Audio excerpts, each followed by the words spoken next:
Merci, Monsieur Potier. La parole est maintenant à Monsieur Stéphane Demilly pour le groupe UDI et indépendants.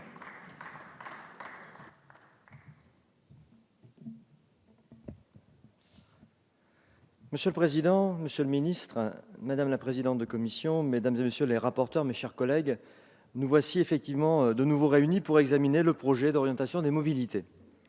Nouvelle lecture n'est pas synonyme de désaccords nombreux et profonds entre l'Assemblée et le Sénat. Bien au contraire, cela a déjà été dit pour cette LOM, dont nous pouvons tous saluer le travail constructif fourni par les deux assemblées et par les rapporteurs respectifs. Mais le fait est que la CMP a malheureusement échoué sur le financement des services de transport par les AOM. C'est un enjeu effectivement essentiel. Sans financement, sans recettes stables et pérennes pour les AOM, ce projet de loi se transforme en crédit d'intention, ou plutôt en intention sans crédit. Pour répondre aux besoins urgents de mobilité et désenclaver nos territoires, il est impératif que les AOM, dont les ressources fiscales sont limitées, puissent effectivement et pleinement exercer les services de transport. Je rappelle par ailleurs que parmi les 200 propositions pour l'agenda rural du rapport porté par notre collègue Daniel Labaronne, sa proposition numéro 154 traite d'une attribution d'une part de TICPE des régions aux AOM rurales. Le Premier ministre et Madame la ministre Borne se sont personnellement engagés sur ce sujet et ont indiqué qu'il serait procédé dans le projet de loi de finances pour 2020 à un transfert aux intercommunalités d'une fraction de TVA en remplacement de la taxe d'habitation. Certes, les montants annoncés sont difficilement vérifiables, mais je fais confiance aux engagements du gouvernement, si ceux-ci sont confirmés bien sûr, et les chiffres avancés affinés lors de cette nouvelle lecture. Ce texte comporte à l'évidence, nous l'avons dit à plusieurs reprises, un ensemble varié de bonnes mesures, parfois techniques, en particulier pour résoudre les problèmes de mobilité urbaine. Il fixe un cap par la programmation des infrastructures de transport et permet la régionalisation si attendue de la société de projet du canal Seine-Nord Europe. L'objectif principal de ce texte est la disparition des zones blanches de mobilité. Alors, quand on parle de zones blanches, je ne peux pas m'empêcher de penser, Monsieur le Ministre, à la téléphonie mobile. J'espère qu'on sera un peu plus efficace dans ce domaine, car en ce qui concerne le portable et l'Internet dans une moindre mesure, car les départements se sont emparés de cette affaire, les réserves d'Indiens sans accès à la téléphonie mobile que je dénonce depuis plus de 15 ans sont toujours aussi nombreuses. Espérons donc être un peu plus efficaces sur ce sujet. Si les évolutions de compétences proposées dans ce texte vont dans le bon sens, cet objectif impliquera de laisser les territoires expérimenter, innover et trouver les solutions adaptées à chaque bassin de vie. Des bassins de vie qui, pour certains, et je pense spécifiquement à la ruralité, sont un peu frustrés à la lecture de ce projet de loi qui ne propose pas de mesures révolutionnaires pour sortir de leur dépendance obligatoire à la voiture. Ce n'est pas une critique gratuite dans ma bouche, car d'une part, les solutions ne relèvent pas de l'évidence, et d'autre part, quand on s'installe en pleine campagne, on est conscient que le métro, la ligne de bus ou la gare TGV ne sont pas par définition à portée de main, et c'est trop facile de critiquer le lendemain les contreparties de quiétude et d'éloignement qu'on a cherché la veille. Ce texte est néanmoins important, car il aborde des sujets complètement liés, tels que l'urgence environnementale et les infrastructures, même si, une fois de plus sur ce point, le projet du gouvernement se montre flou sur les recettes, plus exactement sur les modalités d'obtention des recettes pour réaliser tous ces projets d'investissement. D'autre part, ce texte traite de sujets dont l'actualité est particulièrement criante. Je pense par exemple au système de libre service des trottinettes sans station d'attache, dit free floating. Il était urgent de réguler ce secteur qui s'est développé de manière totalement spontanée et incontrôlée. Certes, c'est branché, c'est simple d'utilisation, c'est écolo et ça donne de bonnes sensations. Mais permettez-moi cette expression, quel foutoir! Face à l'explosion de ces engins de déplacement personnel, il est urgent de mettre de l'ordre et de créer des règles de circulation spécifiques, tant l'anarchie règne dorénavant sur les trottoirs et sur les voies de circulation. Remarque valable tant pour ces nouveaux engins grisants en mouvement que pour ces engins à l'arrêt qui jonchent aujourd'hui par milliers les trottoirs, tels des déchets abandonnés après utilisation. C'est pourquoi nous proposerons de rétablir la possibilité pour les collectivités de prononcer des sanctions financières contre les opérateurs qui ne respecteraient pas les règles édictées par les élus locaux.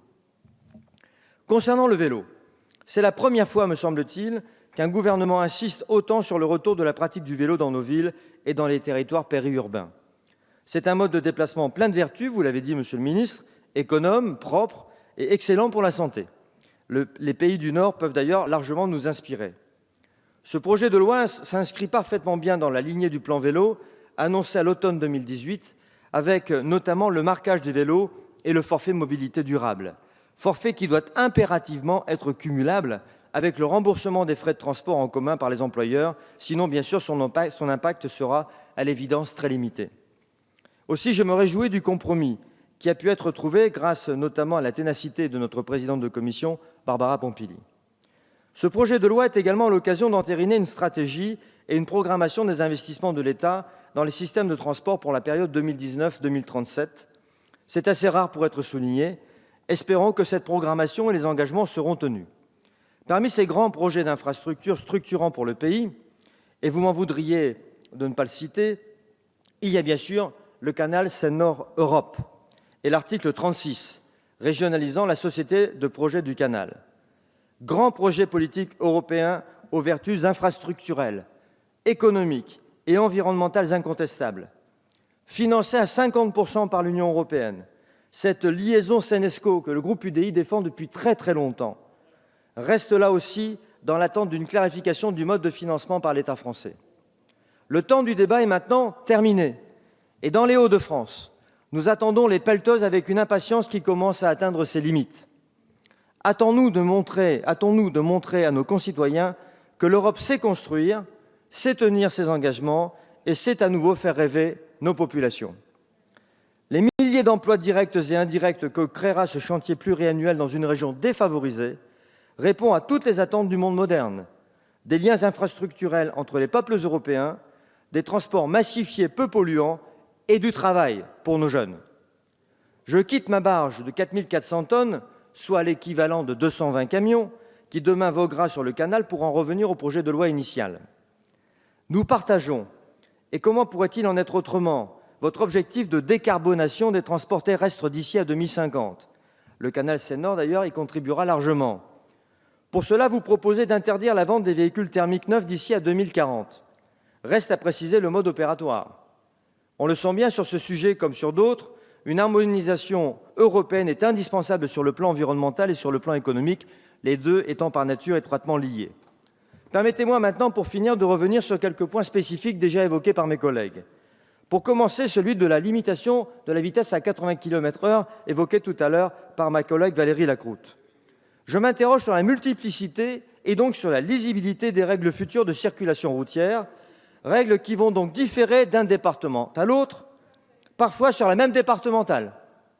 Dans la rédaction actuelle du texte, une route départementale pourrait donc avoir une vitesse autorisée supérieure à une route nationale, ce qui semble quelque peu absurde, vous en conviendrez. Autre point qui me tient à cœur, je déplore un grand absent de ce projet de loi, c'est le biocarburant. Le E85 est aujourd'hui le moins cher à la pompe, autour de 60 centimes d'euros le litre, soit environ 1 euro de moins que les autres carburants, ce qui peut représenter jusqu'à 50 € d'économie sur un plein selon la taille des véhicules. Il a un bon bilan carbone et permet de réduire très significativement les émissions de CO2. De plus, cette énergie constitue un débouché non négligeable pour l'agriculture française, notamment pour les filières sucrières et amidonnières, confrontées, vous le savez, à des défis économiques majeurs du fait de la fin des quotas sucriers. Il suffit de suivre les douloureux épisodes Südzucker et des sites industriels d'Eppeville et de Cagny pour bien appréhender cette situation. Plusieurs régions de France ont décidé d'accompagner la conversion des véhicules essence au bioéthanol E85 par l'installation de boîtiers homologués, épargnant ainsi à nos concitoyens l'achat d'une nouvelle voiture. Les constructeurs automobiles français ne proposent, Monsieur le ministre, aucun modèle flex fuel, obligeant les particuliers à acheter ce fameux boîtier de conversion pour pouvoir profiter de ce carburant alternatif, sauf bien sûr à acheter des voitures étrangères. Néanmoins, je me réjouis de vos propos sur RMC, hier matin si je ne m'abuse, où vous indiquiez vouloir être le ministre des Transports qui lance la filière des biocarburants, en particulier dans l'aérien. Le transport aérien représente effectivement, vous l'avez dit, une nouvelle opportunité à ne pas négliger. Espérons que les résultats seront à la hauteur des enjeux et beaucoup plus rapides que ceux de la filière automobile. Enfin, tout dernier point, je souhaite soulever, c'est celui des nuisances sonores, ou plus généralement du bruit, véritable fléau de santé publique dont on a finalement peu parlé dans nos échanges en commission. En effet, les maires et tous ceux qui sont en charge de faire respecter le calme et la sérénité dans les communes se trouvent très souvent démunis pour lutter contre les nuisances engendrées par certains véhicules à moteur et pour faire cesser les comportements insupportables pour la population. Je pense tout particulièrement aux boosters trafiqués pétaradants. Je pense à ces automobilistes qui se croient en boîte de nuit dans leur voiture et qui font partager leur goût immodéré de la techno à tout le quartier, quelle que soit l'heure du jour et de la nuit. On en sourit, mais c'est un véritable fléau, un irrespect de l'autre qui génère de l'incompréhension, de la rancœur et parfois des réactions reptiliennes particulièrement violentes. Il faut vraiment, monsieur le ministre, urgemment se pencher sur ce problème du vivre ensemble. Monsieur le ministre, madame la présidente de commission, mesdames et messieurs les rapporteurs, ce projet de loi fixe un cap et tente de répondre à des situations concrètes en proposant des solutions. C'est la raison pour laquelle nous abordons le débat en séance publique avec le même esprit constructif. Je vous remercie. La parole est maintenant à monsieur Jean-Marc Zulesi pour La République En Marche.